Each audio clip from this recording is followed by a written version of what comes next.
పాకిస్తాన్ పాఠ్య పుస్తకాల్లో హిందువుల గురించి ఎంత చెత్తగా రాసి ఆ పిల్లల మనసులు విరిచేస్తున్నారంటే హిందువు కనబడితే చాలు చంపేయాలి లేదా మానభంగం చేసేయాలి అన్న విధంగా వాళ్ళ యొక్క మనసుల్ని విరిచేస్తున్నారు. హిందువుల మీద ద్వేషం ఎందుకు వాళ్ళకు ఉంటుంది అంటే వాళ్ళ మనసుల్ని చిన్నప్పటి నుండే విరిచేస్తున్నారు. 7వ తరగతి, 8వ తరగతి, 9, 10, 11, 12. 7వ తరగతి అంటే ఎన్ని సంవత్సరాలు? 12 సంవత్సరాలు. ఆ పిల్లవాడికి అప్పుడు ఏం చెప్తారు అంటే ఊహ ఉంటుంది, కానీ ఆలోచించుకునే శక్తి ఉండదు. వాడికి ఆ మనసులో అప్పుడు ఏది పడితే అదే ఉంటుంది. ఉదాహరణకి నాకు 12 సంవత్సరాల వయసు ఉన్నప్పుడు మా నాన్న శివమాల వేశారు. శివమాల వేస్తే నాకు అప్పటి నుంచి శివుడు అంటే భక్తి. మనం శివుడు అంటే ధర్మం, రాముడు అంటే ధర్మం, మనం ధర్మబద్ధంగా ఉన్నాం. ఇది తప్పేమి కాదు. అప్పటి నుంచి నాకు శివుడు అంటే బాగా ఇష్టం అయిపోయింది. దేవుడు అంటే ఇష్టం. అంటే ఈ మన చరిత్ర ఏంటనేది నాకు తెలియడం మొదలైంది. అసలు ఏంటి దేవుడు అంటే?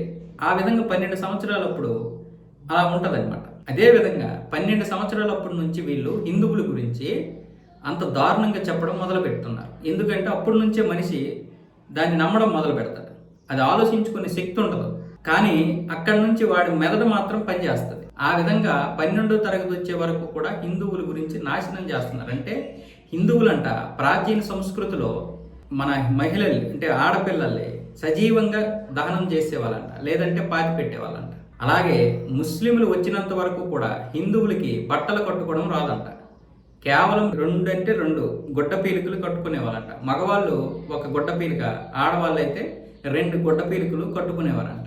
ముస్లింలు వచ్చిన తర్వాతే పూర్తిగా బట్టలు కుట్టడం అనేది నేర్పించారు అని చెప్పారు.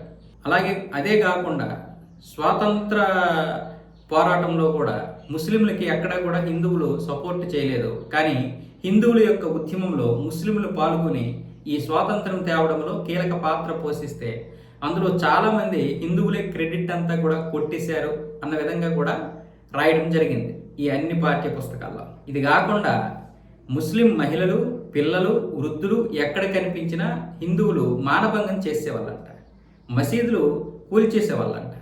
ఇలాంటి తప్పుడు చరిత్ర చెప్తున్నారు వాళ్ళకి. మరి చిన్నప్పటి నుంచి అలా చెబితే వాళ్ళ పరిస్థితి ఎలా ఉంటుంది? ఉదాహరణకి మీరు అనుకోండి, మనకి టిప్పు సుల్తాన్ గొప్పవాడుగాను, చివరికి తుగ్లక్ లాంటి వాడి గురించి కూడా గొప్పగా రాశారు. అంతెందుకు, మన శివాలయాన్ని కూల్చేసినటువంటి షాజహాన్ గురించి కూడా ఇక్కడ గొప్పగా చెప్పడమే కాకుండా 7 వింతల్లో ఒకటైనటువంటి తాజ్మహల్, ఈ తాజ్మహల్ను కూడా ఇప్పుడు గొప్పగా చూపించే ప్రయత్నం జరుగుతుంది. అది మంచిదే, కానీ అది తేజోమహల్, మన శివాలయాన్ని కూల్చేసి కట్టినటువంటిది. కానీ ఇక్కడ ఎలా ఉందంటే ఈ విధంగా ఉంది చరిత్ర. ఇక్కడ ముస్లిం రాజుల్ని గొప్పగా హీరోలుగా, మన రాజుల్ని జీరోలుగా చూపించినటువంటి చరిత్ర కాంగ్రెస్ మనకి చూపించింది.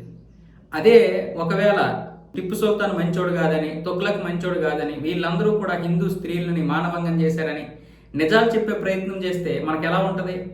చిన్నప్పటి నుంచి ఖచ్చితంగా మనలో ఒక వ్యతిరేకత ఉంటుంది, మనలో ప్రశ్నించే తత్వం ఏర్పడుతుంది. అలా మనకి చేయలేదు. వీళ్ళు ఏం చేశారు? కొన్ని నిజ చరిత్ర చెప్పారంటే అదే లేదు. పనికిరాని జీరోలందరినీ తీసుకొచ్చి హీరోలు చేశారు. ఎందుకంటే కాంగ్రెస్లో మొట్టమొదటి 1967 వరకు కూడా ముస్లిం మంత్రులే పనిచేశారు విద్యాశాఖలో. విద్యాశాఖలో ఆ రోజు అబుల్ కలాం ఆజాద్, అంటే అబ్దుల్ కలాం గారు కాదు, అబుల్ కలాం ఎవరో ఆయన మొత్తానికి పనిచేసి చివరి నాశనం చేశారు. ఆ తర్వాత ఇందిరాగాంధీ హయాంలో కూడా ముస్లిం మంత్రులే నాశనం చేశారు. ఆ తర్వాత వామపక్షానికి చెందినటువంటి కమ్యూనిస్టులు వచ్చారు 75 తర్వాత.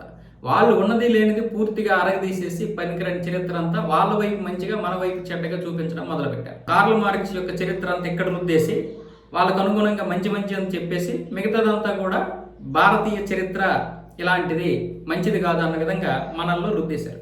ఇప్పుడు మన వాళ్ళు మనకే ప్రశ్నిస్తున్నారు, మన వాళ్ళతో మనమే పోరాటం చేయాల్సి వస్తుంది. వాళ్ళే ఇప్పుడు కుహనా మేధావులకి తయారయ్యారు, వాళ్ళే ఇప్పుడు మనకి సెక్యులరిస్టులుగా మన మీద ఎక్కుతున్నారు. ఆ విధంగా మన యొక్క విద్యా వ్యవస్థ ఉంటే అక్కడేమొచ్చేసి విద్యా వ్యవస్థ ఇంత నాశనంగా, ఇంత దరిద్రంగా ఉంది. కాంగ్రెస్ అటు ఇటు రెండింటిని కూడా నాశనం చేసింది.